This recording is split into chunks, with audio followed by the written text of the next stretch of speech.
I walked in and... What's the word, yo? It's your boy Big Will. We're back. Another episode of Life After Prison TV. This video, we're gonna react to a man.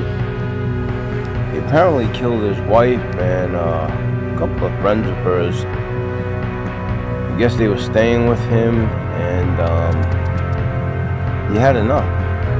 He told his wife, and he told the people that they had to leave.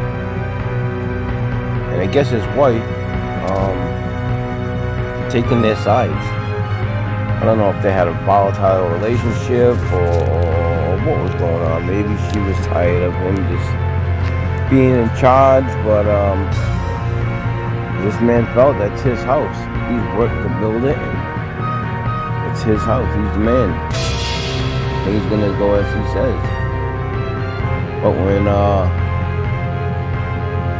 things go south, let's see what happens.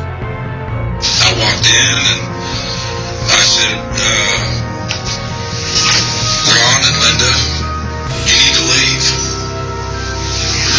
And my wife said, they're not going anywhere. I'm half owner of this place. They stay here as long as they want to. Now, purely, there's some kind of power struggle here, right? And he feels it's his house, he's gonna do it. And she's his wife, and she should obey him, right? But she says, no, they're my friends, and they're not gonna leave just because you said so. Because you want them out. You know, but, so apparently that's what I'm saying, there's some communication problems here that broke down where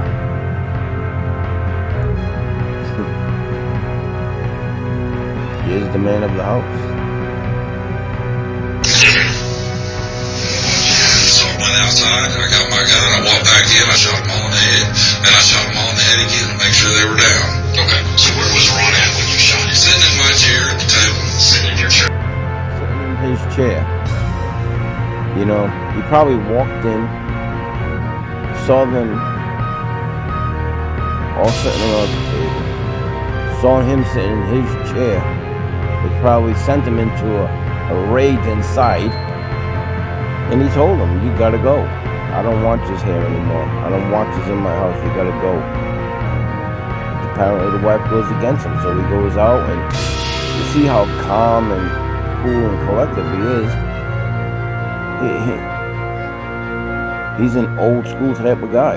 This is mine. And don't disrespect me because I don't care. I got nothing else to live for. I'm an old man.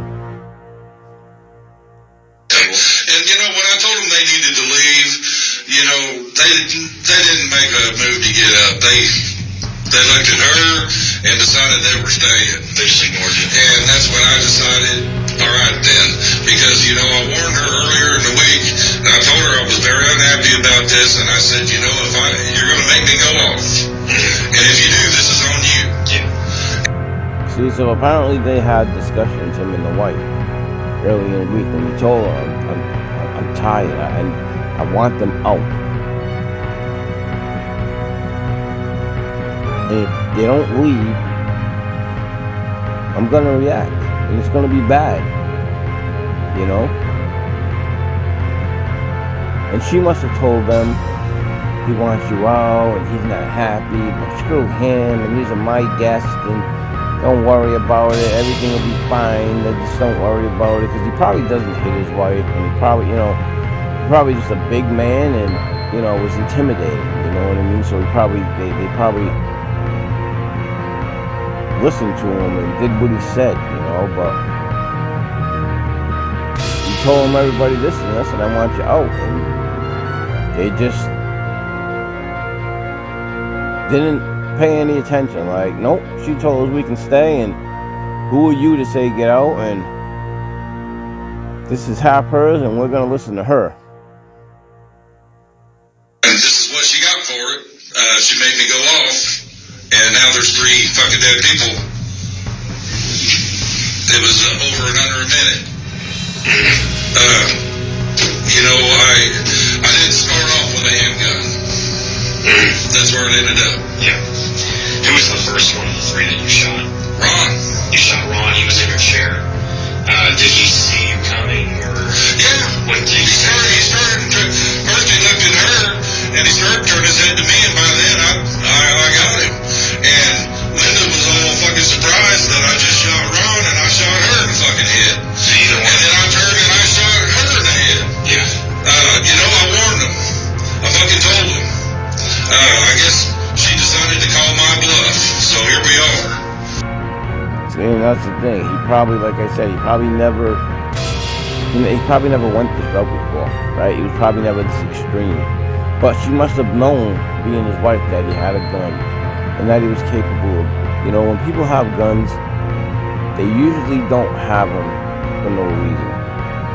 If they're a young kid and they're experimenting with the guns and they're just having them to act cool, that's different, right? But this is a grown man. A grown man, and he probably, he had guns and she knew it. And not to say that he's a murderer, but he got guns for a reason. It's to protect his, to protect his, whether it's animal, person, whatever. He has a gun to protect his. He's not a murderer, he's not a killer, he's not a thief, he's got a gun to protect his.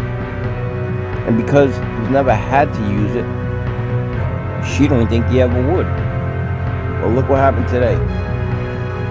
Just by disrespecting your husband, trying to act like to your friends that you're superior. Don't worry about it, I don't care how he feels. I live here too, and if I say that you can stay, you can stay, She's going to keep people and friends in her house that are making her husband feel uncomfortable. He probably works, and he's a big man. You could tell he probably works and builds, and he's a proud man. And this is what happens. He kills his wife and her two friends, all because he wanted them out of his house, and they decided to call his bluff and tell him they're not leaving. Did any of them get anything out verbally? No, nothing more than a little bit of a squeal. Like I said, it was all over real quick.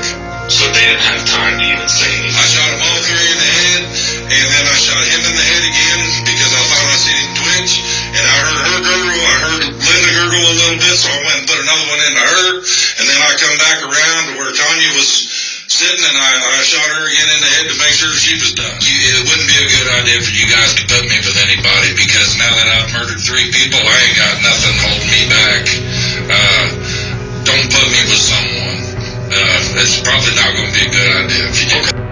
He's telling the cops right there. He's so enraged, he's got nothing else to live for. He knows he's going to jail for the rest of his life. He didn't hide the bodies, he didn't try and cover up. He's just right there.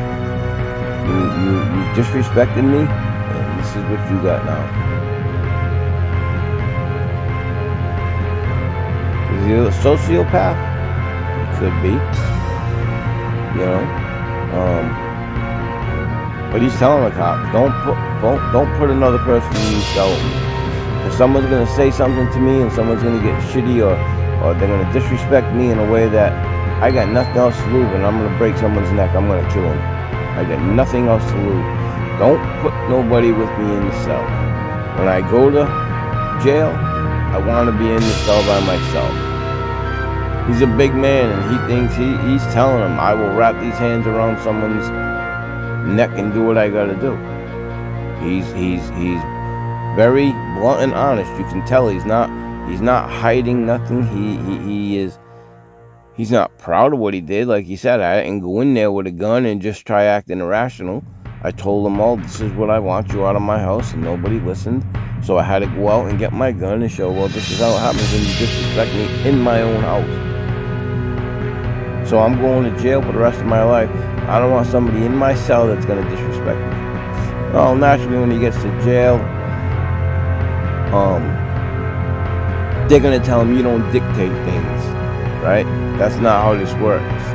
But he's going to get in there, and who knows, something will happen. Some young kid will tell him, oh man, they shut the light off, I'm sleeping. Nah, this is my cell too. And he's going to get up and he's going to hurt somebody. or somebody's gonna stab him. You know, it's but he's gonna be one of them guys that just, there's no nonsense, no bullshit when he gets to jail. Stay away from me, don't touch me on my stuff, don't bother me, don't enter my personal space, and we won't have an issue. You know, he's gonna go in and he's gonna set the tone for who he is, and this is it. I killed 3 people and I will do it again. I don't care, I have nothing else to lose. This is where I'm at until I die. I have nothing else to lose. Come next to me and I will do my best to end your life too. He's telling them straight on. He's telling the cops ahead of time. Well, I'm telling you I'm dangerous, and it would be a bad idea for you to do that. okay. He's dangerous. Well, we'll make sure that message gets passed for him because I don't want to see anybody else get hurt.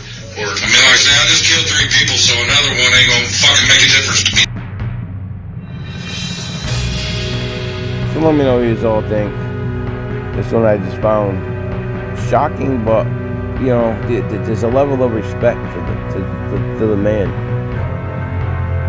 This is who I am and how I just don't touch my stuff. Don't disrespect me in my own house, and we don't have enough issue, right? And now beyond that, and he's probably a proud young old man, and this is where he is for the rest of his life. Let me know what you all think. It's your boy Big Will, Life After Prison TV. We'll see you on the next one. Peace.